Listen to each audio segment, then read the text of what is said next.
Welcome to my tiny Tuscan kitchen. I'm Judy of Divina Cucina, and today I'm going to make another recipe from Puglia, which is a really quick, fun appetizer. It's great with like a prosecco, but it's very rustic, considered kind of poor cuisine, and it's made out of stale bread. So you just get a few slices of bread. It's got an egg. You got to soak them in milk, Parmesan cheese, roll them in flour, a little salt and pepper, and then fry them. And they're just little, like tiny little balls to pop while you're drinking something. You never drink without eating something here, okay? So we're going to make these polpette di pane, meatless meatballs. And I'm going to use mint instead of parsley, okay? So you just want to take your bread. Mine's not really stale, but you could use really stale bread. It's a nice country style bread. And we're just going to put it in here. I've had these in Puglia and I've had them in Sicily. Milk to soften. Okay. And we're just going to let this sit and soak up the milk. And then we'll squeeze out the milk and add the rest of our ingredients. This will take a few minutes. Be right back. Often when you're making a meatball too, you add bread soaked in milk to kind of like stretch it, right? So they just left out the meat. Same kind of idea, and you can free to season it how you like. Often it's simply done with parsley, but I do like the mint, and I think it's a nice surprise in savory food having mint. There's several regions. Like I said, I've had these in Sicily and in Puglia. I've never been to Abruzzo, but my girlfriend who's from Abruzzo, she makes these too. So, you know, we usually do French toast, so it's bread soaked in milk and eggs, right? So once you've got this all crumbled up, you just throw the milk away, or give it to your cats, right? Then we're going to add you could add grated pecorino romano cheese or parmesan or a mix. I'm adding some parmesan because that's what I have in the house today.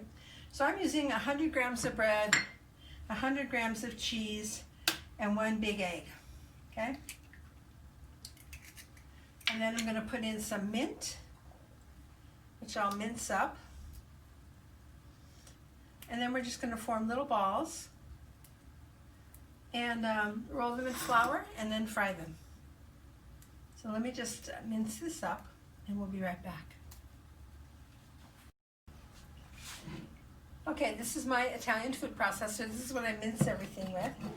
It's really simple, just rock back and forth, and because you're using handles, this is something you can even have your kids help you with because you're getting like a sharp knife blade in the way. I want this to be nice and small. So I'm going to use parsley, basil, the mint, whatever you like. It's also nice to have, you know, little specks of green in this.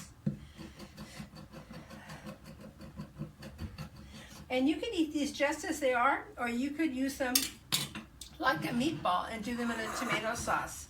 I wouldn't put them on my pasta, but as a course, you could do that, okay? I'm just going to use my hands to mix this all up, okay? This was a large egg. And if it ends up being a little dry, you can add a little more milk to this.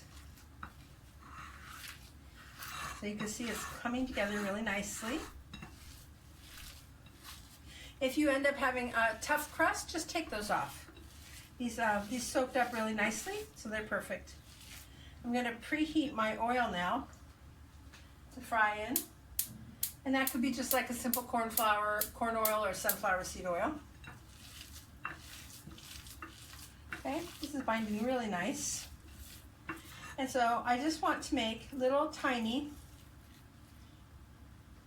bite-sized meatballs, okay? So I'll just roll these in the flour, and that's going to give them a nice little protective kind of crust on there to fry.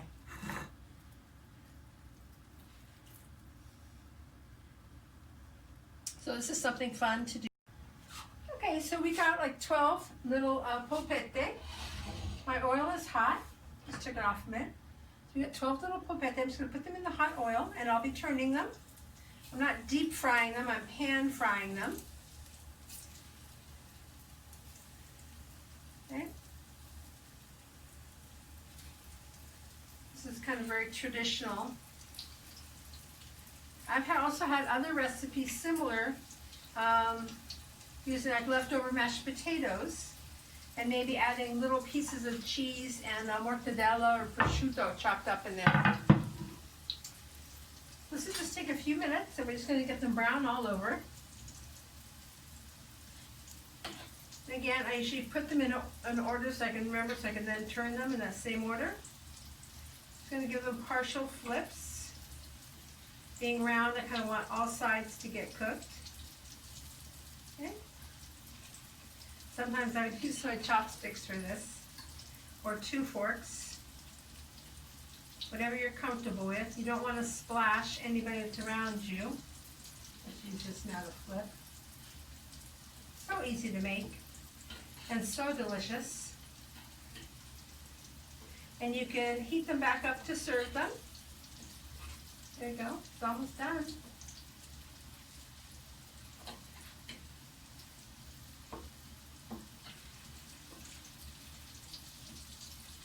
This is a nice pan. I got this when I was down in Naples, and it's actually a copper pan. So it gets hot really quickly. So, you know, it'll take different times for cooking depending on the kind of pan you're using. You know, notice mostly like the fancy restaurants and stuff, they all use copper because you get a good high heat, you get a good sear like on meats and everything. A lot of times I think we don't use high enough heat when we're cooking at home, and that's why our food doesn't get as much flavor. You don't get that sear, they kind of steam more than pan fry. Sliced cuts of like duck or something like that, chicken breasts. And just keep turning these until I see that they're getting golden.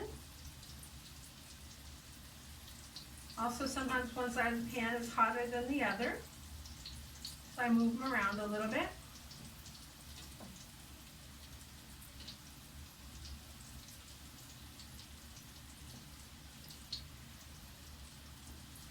When they come out, I'll lightly salt them. I didn't add any salt in the batter because it had the salty cheese. But as long as to me it has salt on the outside, that makes it really delicious, especially when something's hot. If you salt it, it tends to also crisp it up a little bit, which is nice. Draws out any of the excess liquids. Okay.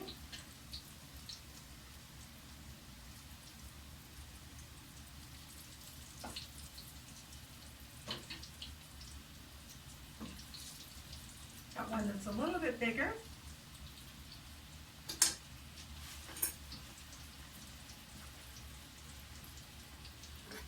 Get my little spatula with the holes in it, which is good for taking things out of fried food that the oil will drip down. Okay, so hold them up, let them drip. So I'm going for the more golden ones right now. Just one really big one that needs to be more golden, I think. I can smell that mint already. Oh, I just really love mint. We kind of planted it in our front yard instead of grass, so we have a nice little patch of mint growing to use all year long. What I'll do is I'll harvest it and then dry it and have some of my own little dried mint. Let me get the oil off now, and I'll show you these. Too bad you can't taste them, huh? Didn't take very long, right? Nice little salty. And then my Italian paper towel. Take those off.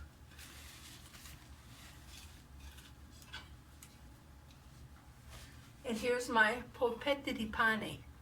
I can't wait, I'm going to try one of these here.